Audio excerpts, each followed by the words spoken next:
Hi guys! Welcome to another mini vlog and let's get ready with me. Nakapag-prep na ako ng face and I'm using Maybelline Fit Me Fresh Tint in the shade of 03. It has SPF 50, soft matte finish. It has vitamin C that will also brighten your skin. Hindi rin siya mabigat sa face since it's a skin tint. It's very lightweight, blendable, and breathable. Sa makeup and skincare in one. Kahanap kayo ng magandang skin tint, I highly recommend this one, Maybelline Fit Me Fresh Tint.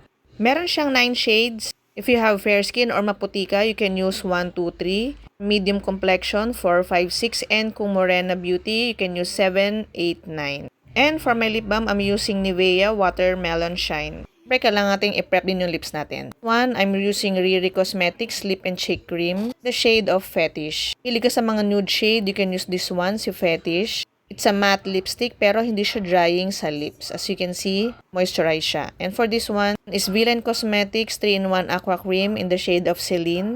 Aside from lips, pwede mo siyang gamitin as eyeshadow and blush on as well. Very light yung pagka-pink niya, hindi siya red na, hindi siya pak na mukhang Sasa girl. Kung gusto mo lang yung medyo kinikilig na blush on yan, you can use this one si Celine. And here's the finished product.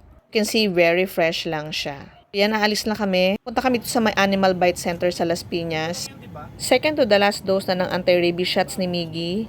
Hindi na na-cover ng HMO namin yung last 2 doses niya. So, dito na kami sa may Animal Bite Center. Mas mura kasi mga vaccine sa mga Animal Bite Center compared sa mga hospitals.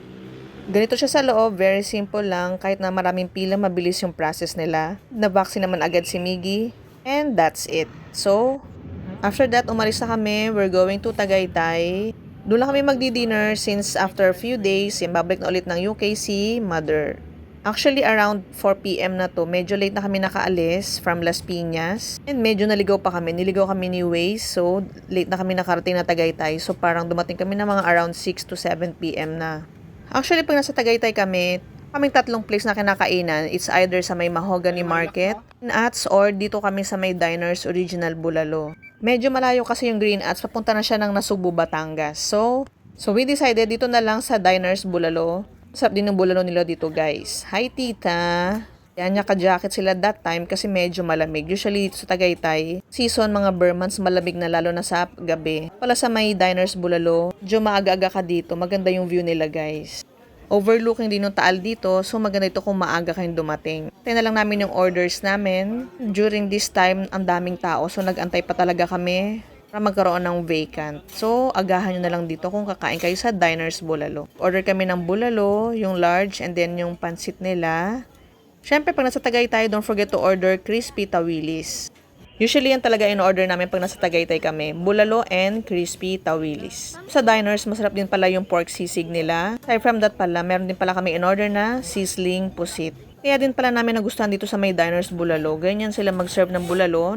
Meron siyang burner, so hindi lumalamig yung soup ng bulalo. And aside from that, very tender din yung meat niya. So yan, kain tayo guys. And since Burr months na, namamasyal ngayon sa Tagaytay, syempre malamig yung weather dito. Kung nga lang, and sobrang traffic talaga dito guys. So pumupunta kami usually weekdays talaga. Ang sit nila dito sa may Diners, yan masarap din siya. Very flavorful and tama lang yung pagkaluto niya. Kung natikman niyo yung pusit that time, since may allergy nga ako, hindi ako pwede kumain ng malansa. Ang favorite din ng kids dito yung bulalo talaga sa Tagaytay. Crispy tawilis nila, yung sinerve nila hindi na siya ganun ka-crispy, so hindi ko siya masyado nagustuhan din. Actually, in-order namin dito, hindi rin namin naubos, tinake out namin kasi ang lalaki ng serving nila. Ito, tapos na kami mag-dinner, naantay na lang namin tita, since nag-restroom muna sila. After that, maglalakad-lakad lang kami since ang dami nga naming nakain. Yan, plan sana naming mag-visit dito sa may Starbucks Hiraya since katabi lang siya dito ng Diners. So, as always, sobrang daming tao ay nang haba ng pila. Sa pila pa lang guys, maubos na yung oras mo. 1 hour na dito sa labas and then sa loob another 1 hour until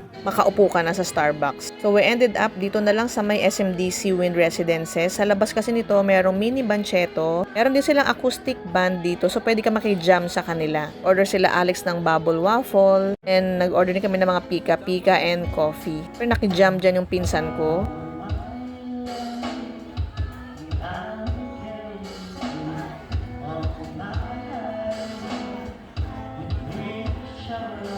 O, diba? Nasa dugo talaga namin ang pagiging singer. Char! So, yun lang guys. After dito, umuwi na rin kami since may mga errands pa kami tomorrow. Don't forget to follow and share. And thank you for watching my videos. Until the next one. Bye!